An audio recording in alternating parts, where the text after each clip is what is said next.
तो स्टूडेंट्स, ये वो टॉपिक है जो भी मैंने अपलोड किया आपको, एक्सक्रीशन और ऑस्मो रेगुलेशन, ये उसकी सारी डिटेल्स हैं। यहाँ पर उन्होंने आपको सारी अब तक जो मैंने आपको ऊपर बताया वो सारा यहाँ पर एक्सप्लेन मैंने कर दिया है। ये पैराग्राफ थोड़ा सा जो है इंक्लूड कर रही हूँ। एलास्मोब्रैंक्स जो है वो मछलियों का एक ग्रुप है। ये ऑस्मो रेगुलेशन इस तरह से करते हैं कि ये अपने नाइट्रोजनस वेस्ट को यूरिया में कन्वर्ट कर लेते हैं। अमूमन जो यूरिया जिस समय बनता है वो अमाइनो एसिड्स की डीएमिनेशन के बाद यूरिया साइकिल के थ्रू बनता है, और आपको पता है कि फिर उसके बाद यूरिक एसिड बन सकता है। कुछ जो ऑर्गेनिजम्स हैं वो यूरिक एसिड जो है नाइट्रोजनस वेस्ट जो है बनाते हैं। बेसिकली अमोनिया बनती है, अमोनिया से फिर जनाब यूरिया बनता है। तो ये यूरिया को अपने कुछ टिश्यूज़ में जो है वो सेव कर लेते हैं। अमोनिया को तो कर नहीं सकते क्योंकि अमोनिया जो है वो सबसे ज़्यादा हार्मफुल होती है बॉडीज़ में, तो इसको ज़्यादा देर के लिए नहीं रख सकते। लेकिन यूरिया को ये सिक्वेस्टर कर लेते हैं, यानी यूरिया को भी तोड़ फोड़ कर मुख्तलिफ़ तरह के जो इससे भी छोटे पोर्शंस हैं उसमें डिवाइड कर लेते हैं। सिक्वेस्टर का मतलब होता है तोड़ देना, छोटे छोटे हिस्सों में तकसीम कर देना उसको जा बजा।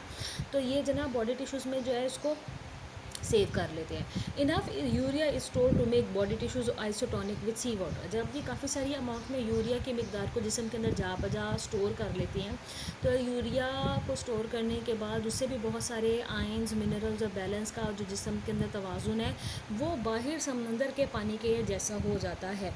तो उसको हम कहते हैं कि आइसोटोनिक कंडीशन। जब दो चीज़ें आइसोटोनिक हो जाएंगी, इसका मतलब है कि उनमें आयंस मिनरल्स का बैलेंस अंदर और बाहर दोनों इक्विलिब्रियम स्टेट में है।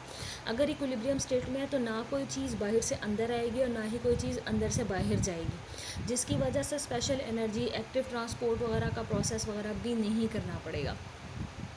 तो बहुत सारी मछलियाँ ये काम भी करती हैं कि वो अपनी कंडीशंस को आइसोटोनिक रखती हैं जिस भी पानी में वो रहती हैं, स्पेशली सी वाटर में, क्योंकि उनके अंदर बिला वजह आइंस आने की वजह से खून गाढ़ा होता चला जाता है और पानी की मिकदार कम होती चली जाती है। Therefore the problem most marine fish having of losing water and to their environment is much less severe for elasmobranchs. ये जो मसला बाकी की मछलियों के लिए ज़्यादा है जो पानी में, समंदर के पानी में रहती हैं, वो एलास्मोब्रैंक्स में कम है। अच्छा जी, उसके बाद in spite of unique adaptation the elasmobranchs must still regulate the iron concentration in their tissue.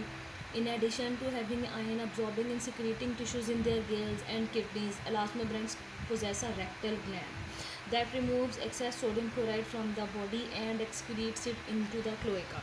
तो रेक्टल ग्लैंड का मतलब है जनाब वो ग्लैंड जो कि पाया जाता है रेक्टम के पास, और ये क्या करता है, ये एक्स्ट्रा अमाउंट ऑफ सॉल्ट जो कि समंदर में रहने वाली, समंदर का पानी क्योंकि खारा पानी होता है तो उनमें पाई जाने वाली जो मछलियाँ हैं ये उनमें ही होता है, और ये क्या करता है, ये एक्स्ट्रा अमाउंट ऑफ सॉल्ट को अब्जॉर्ब कर करके जिस्म से ख़ारिज करने में हेल्प आउट करता है, क्योंकि इनको इतनी सारी प्रॉब्लम्स जो हैं वो उनका सामना करना पड़ता है। अभी मैंने कुछ मछलियों की पिक्चर्स निकाली है और मैं एक किसी पिक्चर को जो है आपके सामने फोकस करना चाह रही हूँ। ये देखें, इसमें भी एरोज़ लगाकर दिखाया गया कि कैसे यूरिया को रिटेन किया जाता है, कैसे बैलेंस बरकरार रखा जाता है। और ये पिक्चर जो मैं आपको दिखाना चाह रही हूँ वो कंप्यूटर में मेरे इस वक्त वाज़िया नहीं हो रही।